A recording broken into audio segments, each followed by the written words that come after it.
নমস্কার, রাধে রাধে। আশা করি সবাই ভালো আছেন। যে ঘরে ঘরে পৌঁছে যাচ্ছে ছোট্ট ছোট্ট ঘরোয়া টোটকা নিয়ে, এমন বড় কিছু অসুখ নিয়ে। তাই আমি অন্তত আপনাদের অনুরোধ করব যে এই চ্যানেলটা সাবস্ক্রাইব করুন এবং আপনার আত্মীয়স্বজন প্রতিটা বন্ধু-বান্ধবের কাছে এটা ফরওয়ার্ড করে দিন। যে এই রকম চ্যানেলে প্রচুর, প্রচুর ভিডিও আছে প্রতিটা অসুখের উপর। আপনি যা খুঁজছেন তাই পাবেন এই চ্যানেলের মধ্যে। তাই খুঁজুন এবং নতুন ভিডিও প্রতিদিনই আমি নতুন, নতুন ভিডিও পোস্ট করে থাকি। এই জন্যই আপনি জানতে পারবেন কি করে? তার জন্য সাবস্ক্রাইব করে রাখুন, নোটিফিকেশন আপনার মোবাইলে চলে যাবে। নতুন ভিডিও পোস্ট হলে অটোমেটিক্যালি শো হয়ে যাবে আপনার ভিডিওতে। তাই প্লিজ সাবস্ক্রাইব। এবার আসি, সেই প্রাচীন আমল থেকে মানুষের বাতের ব্যথা বলে একটি অসুখ ছিল, যাকে সায়াটিকা পেন বলা হতো। এটা মাসেলে হতে পারে, নার্ভেও হতে পারে, জয়েন্টেও হতে পারে। এই তিনটে জায়গা এক জায়গায় হয়ে গিয়ে যন্ত্রণাটা তৈরি করে। কোমরের পিছন থেকে গোড়ালি অবধি, হাঁটুতেও ছাড়ছে না, গোড়ালিতেও ছাড়ছে না, হিপ জয়েন্টেও ছাড়ছে না। এই তিনটে জয়েন্টেও হচ্ছে, আবার থাইতে মাসেলে হচ্ছে, কাপ মাসেলে হচ্ছে, সঙ্গে আবার লিগামেন্টাম পেন, শিরা ধরে একদম গোড়ালি অবধি টান ধরে যাচ্ছে, টন টন করে একটা ব্যথা। এটা কি হচ্ছে আপনার? না না, যদি আপনার হয় তাহলে আপনি মন দিয়ে দেখুন, কেন আপনার কাজে লাগবে। কারণ আমি কিছু হোম রেমেডি দেবো, দেখবেন আপনি ভালো আছেন। এই যে পেনটা আমি বললাম যে কোমর থেকে একদম গোড়ালি অবধি, ইটস টু টাফ, সহ্য করতে পারা যায় না। অ্যালোপ্যাথিতে ওই জিরোডল, স্যাজো কত খাবেন? ওয়াইসোলন কত খাবেন? 7 দিন দেবে, 15 দিন দেবে, তারপর শেষ। তাই আপনাকে বলা যে এই ধরনের পেন যদি আপনার থাকে তাহলে বাকিটা শুনে নিন। সকালবেলা উঠে সজনে পাতার রস 2 চামচ করে গরম করে খান, দেখবেন আপনার এই টান ধরা ব্যথাটা আস্তে আস্তে চলে যাচ্ছে।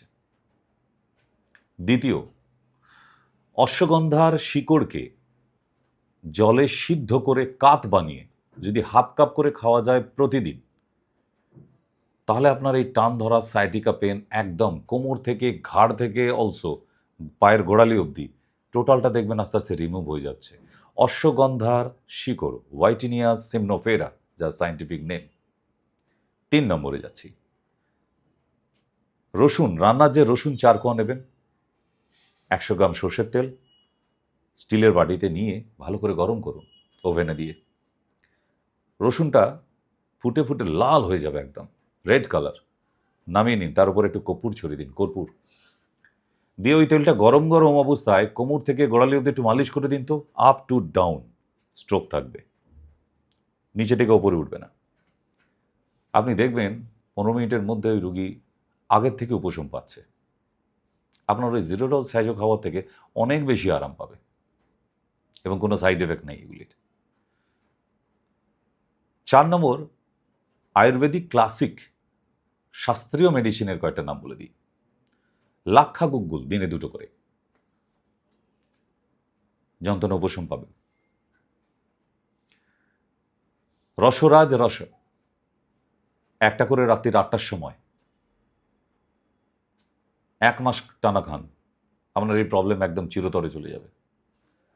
যাদের প্রচণ্ড পেন, উঠতে পারছেন না, নড়তে পারছেন না, বিছানা থেকে নামতে পারছেন না, যোগেন্দ্র রস 1টা করে রাত্রি 8টার সময়। আচ্ছা, এক একজনের জন্য এক একটা করে, কিন্তু একা আবার সব কটা খেয়ে নেবেন না, স্ট্রোক হয়ে যাবে। এক একজনের একটা করে।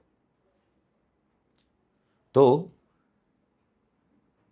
খাওয়া রেস্ট্রিকশন, মুসুর ডাল খাবেন না, ঢ্যাঁড়স খাবেন না, পুঁই শাক পালং শাক খাবেন না, ডিমের কুসুমটা খাবেন না, আপনি ভালো থাকবেন। কোনো দানা জাতীয় সবজি খাবেন না, শিম, পটল, বরবটি খান দানাগুলো ফেলে দিয়ে, আপনি ভালো থাকবেন। প্রচুর ডক্টর এসে এখানে ইউটিউবে জ্ঞান দিয়ে যাচ্ছে, আমিও শুনি, কিন্তু ঘরোয়াভাবে ভালো থাকার উপায় আমি বলে দিলাম, কোনো ডক্টরের কাছে যেতে হচ্ছে না। অবশ্যই এখানে ফোন নাম্বার দেওয়া আছে, আপনি যদি মেডিসিন কেনেন যেগুলো ক্লাসিক বললাম, সেগুলো যদি কোনো কনফিউশন থাকে যে কিভাবে খাবো, আরেকবার জেনে নিই, আমার বয়স এতটা, 70 বছর বয়সে খেতে পারবো কিনা, আপনার বয়স 30, সেই বয়সে কীভাবে খাওয়া উচিত, ডোজ অবশ্যই আমি বলবো কনফার্ম হয়ে নিতে, কারণ এক একটা বয়স অনুযায়ী একই রকম ডোজ হয় না, আলাদা আলাদা হয়। ঠিক, তাই এই চ্যানেলটা লক্ষ্য রাখুন। যন্ত্রণার এখন মহামারী চলছে, এই যন্ত্রণা মুক্ত হওয়ার জন্য প্রচুর পরিমাণে ভিডিও দেওয়া আছে। কেমন? দেখা হবে আবার নেক্সট ভিডিওতে।